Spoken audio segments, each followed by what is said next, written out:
Joining me now is Chilean vocalist and musician Paula Monsalve. Paula, welcome to Blue Notes. Very good, Larry. I'm so glad you're here this evening and joining us. This is our Latin jazz program, and so it's great that you're here to talk about your musical background and history.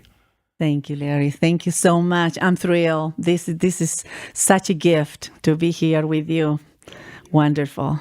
Well, you've been in Indiana for a number of years. You've performed so many places. I'm sure some of our listeners have heard you and seen you on stage, but probably aren't really aware of your background. And you come from a really rich musical heritage in Chile.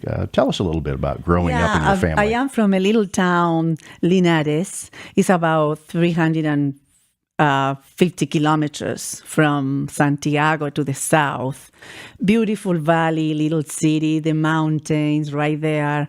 Driving an hour and a half and we can be in the ocean, beautiful vineyards and kiwis and beaches. Wonderful, wonderful place.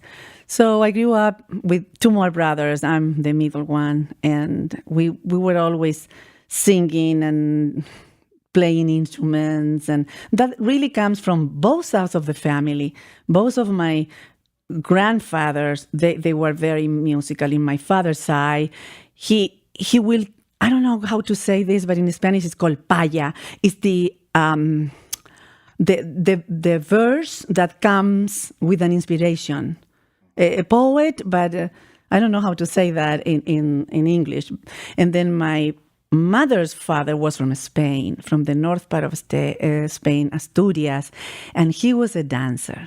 He was a singer.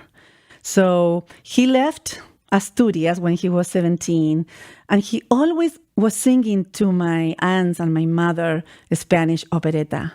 And actually, when I arrived to Spain a few years ago, they have this operetta TV channel that is just zarzuelas all day long. I said, oh my gosh, I know this, I know this, I know that, because my mother was always singing that.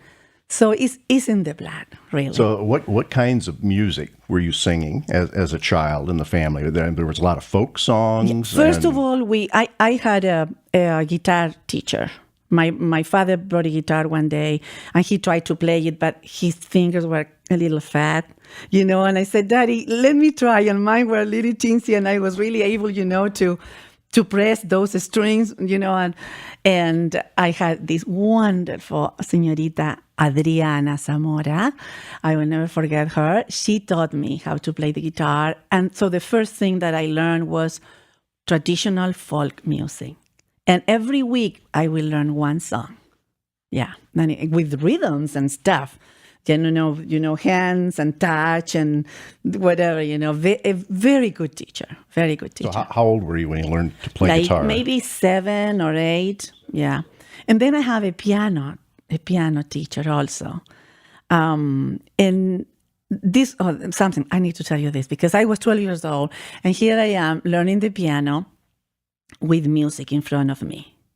Dun, dun, dun, dun, dun, dun, dun, dun. And my ear will be very fast. So actually, I never read the music for 3 years. And she realized that I was not reading one day, and she never came back. She got mad with me because she thought that I was, fooling her all the time. But my ear was faster. So 3 years of piano. Without reading music? Yeah. When did you finally learn to read music then? Or slow down enough to read? I don't know. You don't know? Okay. I don't know, Larry. My ear is there. That's my thing. And that's a gift, though. That's a gift to be able to do that. Yeah, it is a gift. So, it's a wonderful gift. Who would you say then was probably the biggest influence on you musically, either as you were young or coming into your own as a musician? My mother and my father, they always said, "Oh, sing the song." My father was so proud of my singing.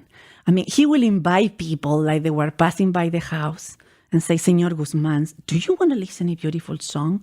And he will invite them in, and then, Pauli, come, play, please, one song for Señor Guzmán.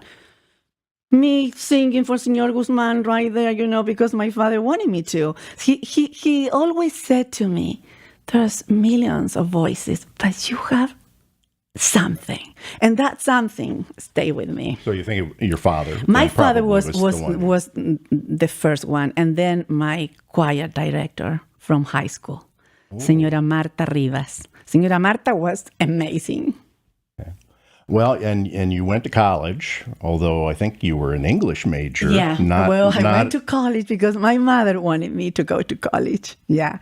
And after 3.5 years, I just gave it up. I said, this is not what I want to be. But for my mother, it was hard to admit that. Did you sing in college then? Oh, perform in college, even though you weren't a music major? Yeah. Mm-hmm. And after college, you went to Spain. After college, I left to Spain. Yeah, that was kind of the start of your profession. Tell us about Spain. That was the thing that I wanted to. First of all, I wanted to prove myself that if I was able to keep singing and maintain money-wise, with my singing. And it was awesome. I got in touch with the cultural ambassador from Chile, and he had so many contacts. He helped me a lot. Actually, Arturo Gatica, his brother, very, very famous Chilean singer who still lives in Mexico, I believe. And he helped me a lot with all these good people contacts. And I started singing in pubs. And the only problem was that at that time, everybody smoked. And that was not good for me. So I will do, let's say, 2 half an hours, okay? And I will sing to this audience that they were from all over the world. So I will sing, I remember Don't Cry For Me, Argentina was the English hit, that I can offer. And of course, Crazy, Patsy Cline's. Oh, Willie Nelson, yeah. And it was wonderful because I said, I can do this. They don't understand me, most of the people, and the Spanish people did, but the people that go to the pubs are kind of international audience. I can do this, because they can really feel me and I can feel them. So that was the beginning. So, Yeah. and when you were performing then in all these clubs, were you singing pop standards and things, or were you singing some I jazz? was singing or Latin folk, my songs from childhood. Yeah. And in Spain, you met a fellow Chilean? In Spain, I met this composer who was coming from Tchaikovsky Conservatory at that time, Joaquín Bello, an amazing composer and songwriter. And I love his lyrics because I always thought that when you take the time of someone, when somebody is listening to you, you got to give something special, because you are taking their time.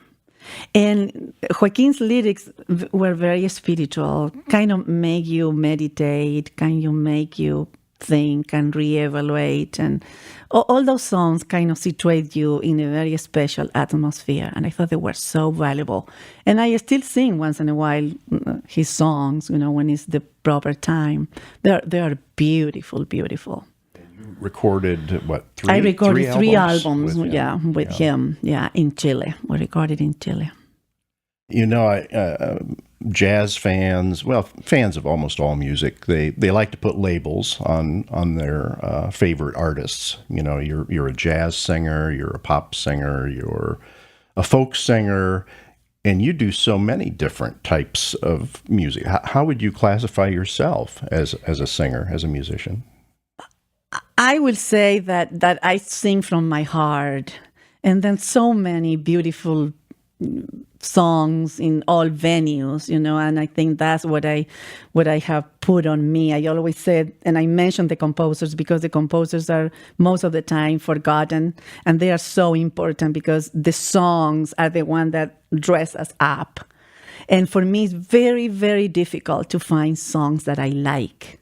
It's very difficult. When I find something that I like, it's like a treasure, and I learn it in a second, and it's mine, and I possess the song. So I will say I can be folk and a romantic. I think in between folk and romantic I'll be happy. You would classify yourself. Yeah. You've been in the United States for a while.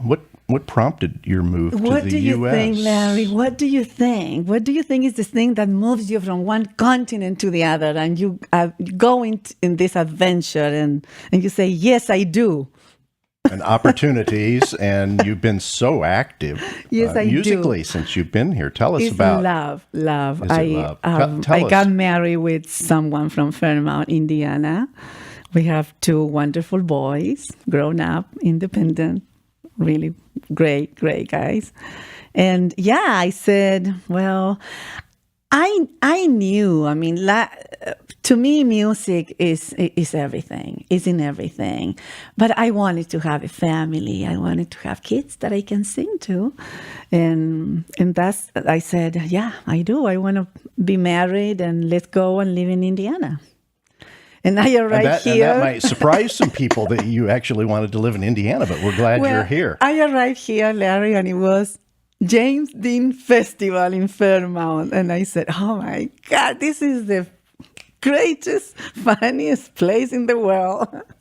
But nothing much happened, till next year. But people is wonderful here. It took me years, don't take me wrong.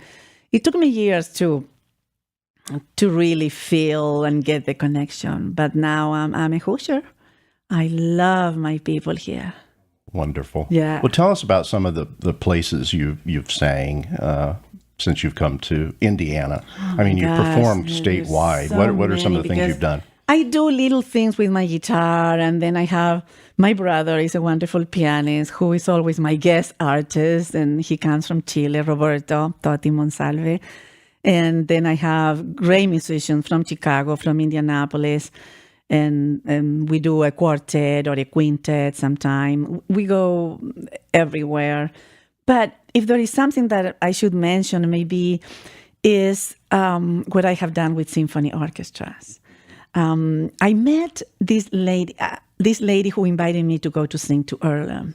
My oldest boy was 2 years old, so we're talking, okay, a few years ago. And yeah, I went to Earlham, and I was doing my songs, and and then happened that she knew the director from Richmond Symphony Orchestra, and I gave her a cassette at that time. I had a cassette. So, she talked to him, my great admiration, conductor friend for life, Thomas Elephant. And he listened to the music. He has been born in Chile. And he invited me to do a concert with the Richmond Symphony Orchestra. That was it. And then next season, they invited me again. I did another concert with Victor Bordo, another wonderful conductor. And then I did Anderson Symphony. And then I did 2 concerts with Marine Philharmonic. I did 2 concerts with Chamber Orchestra in Indianapolis. And then when Thomas Elephant left to Israel, because he was living in Israel, he said to me, he calls me Paula. He said, Paula, I'm going to call you, and you're going to go to Israel to sing with my orchestra. And I said, yes, honey, I go, you call me. But one of those things that I said, he will never call. He did call 8 years later. And my wonderful guitar player from Chile, Rodrigo Apablaza, we met in New York, and we left to Israel. And we did 2 concerts with his orchestra. 1 concert at the Jazz Club, there we go, in Tel Aviv, and 1 concert at the University of Tel Aviv. Now, when you sing with a large symphony orchestra, what do you typically sing? Are you doing Latin pop? I do a repertoire from all over Latin America. Very pretty, very pretty. And really classical audience, they like it because the music that I sing, Larry, is not dancing music, okay? It's very mellow and romantic with beautiful arrangement, beautiful lyrics. So I talk a little bit about, 1 or 2 minutes about the lyrics, and then there we go. It's beautiful. Yeah, and I have a recording. The album is called Concierto Album, and those are the songs that I perform with symphony orchestras. You like to work with kids or Yes. perform for kids. Tell us about some of the things you've done. Well, I've been working at the Children's Museum of Indianapolis for years and years and years, and teaching them Spanish, showing them different rhythms, and kids. You really, I like to sing to children because it's an inspiration.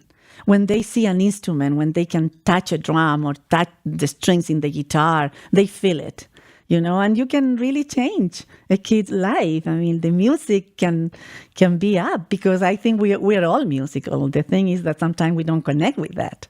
But kids do. Kids do. They're Exactly. They're not shy about showing their joy. No.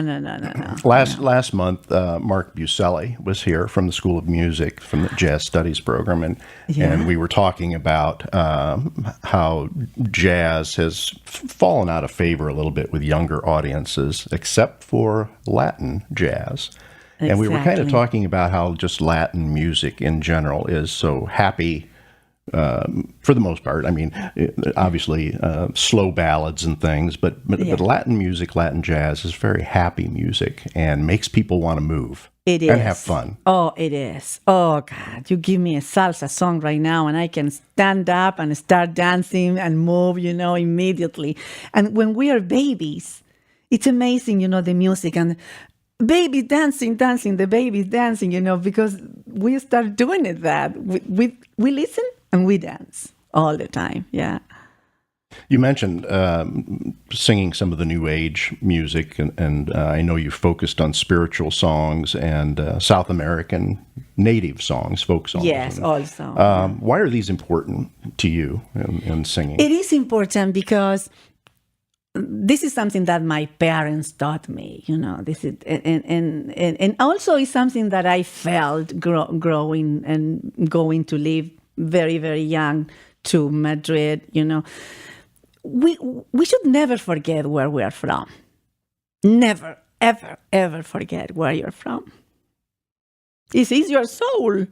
It's your trunk, It's the basic thing in your life. It's where you go all the time. It's where you start. You just start up and then it's where it's home. It's the real home for all of us. So we should never, never forget that. And some people have said to me things, like especially musicians, sometimes they say, "But Paula, do you think you're going to be singing La Agüita?" La Agüita is the petticoat and it's a tonada. It's a traditional rhythm from my country, and it goes tan tan tan tan tan tan tan tan tan tan tan tan. And the story is about this countryside girl, flirting with the boy down the river. And I remember one time a friend of mine said, "But do you think you're gonna be singing La Agüita all your life?" And I remember saying that, and this was like more than 30 years ago, Larry. Believe me. And I said, "I think I will." And I still do. And you still do. And I still do. And you have fun with it. So. Imagine La Agüita with the symphony orchestra arrangements. And I did it. Tell us about your Amor de Madre Amor de Madre. That you mother's love. Yeah. It's something when my mother passed, I wanted to continue with her charity in her heart. We always had everything we needed in my family. And we always helped poor people. Thank goodness my country is doing really, really well. And we used to help families. Okay, for Christmas, that will be our gift. But then when my mother passed and my father passed, I realized that I had to do it with poor old people. So going to poor old people in the nursing homes in Chile and everywhere, I can do that because sometimes old people are abandoned, especially in my culture. They are totally abandoned. And that is very, very sad. So that's what I do. I wanted to do like a real foundation. And then talking to one of my dearest friends in Linares, a wonderful lawyer, I realized that it was going to be complicated. And I didn't want to be like ask or doubt where the money goes. You know what I mean? Like I said, no. You know what? I'm not going to do a big deal. This is going to be my own deal. And this is going to be my own gift. So I've done it. I do it every year. But I went to visit Guatemala and I thought, I saw and I thought that there was a need there. And I did it also in Guatemala. And I think I'm going to do it till I die. And I like to talk about it, Larry, because it's an inspiration. Sometimes people think, oh, how I'm going to help with $10. $10 is $10. And it makes a difference when you give to someone in need. And that's the reason I like to talk about it. And you go back to Chile very often. Yeah. And when I don't go, I ask my cousins or somebody to help me out with that, and they help me. Yeah. And listeners could find out more information about the foundation on your website. Yeah. Well, there's something in my Facebook. Yeah. There's something in my Facebook. On the Facebook page. Yeah. So, but I really want everybody to do that in their own environment and to help others, because sometimes we don't do it because we don't think we can do it, But we can. We can do it. Each gift helps. Yes. Sure. What's coming up for you this fall with performances? Well, this fall is exciting because I'm going to be once again at the Children's Museum, but this time at the Lily Theater. I used to be at a gallery called Passport to the World, that now it doesn't exist anymore, but the Lily Theater is amazing. And they are doing a celebration September 23rd. And it's not El Día de los Niños, it's something different, and it's going to be called Fiesta Familia, like family party, family party. And tons of kids, oh my gosh, hundreds of kids. So I'm going to be there with my quintet, and then I'm going to be there at the Art Gardens. And I love that place. It's so beautiful, downtown Indianapolis. So the concert or the appearance at the Children's Museum on September 23rd. 23rd. And yes. What time will that be? It's at 11:15. 11:15 to noon. Okay. Yeah, and then September the 30th is a Sunday, and I believe it's from 1 to 2. At the Arts Garden, yes. And then I'm going to be in Jasper, Indiana, October the 2nd, with all my musicians again, doing a community concert, especially for Latin people. But we're going to have everybody there, Yeah, that's the idea. Yeah, and I'm so happy. I've been in Jasper, and they are amazing people. Sounds like a busy fall. Yeah. Do you have some other symphony orchestra appearances coming up this year? Not yet. Not yet. Yeah, maybe.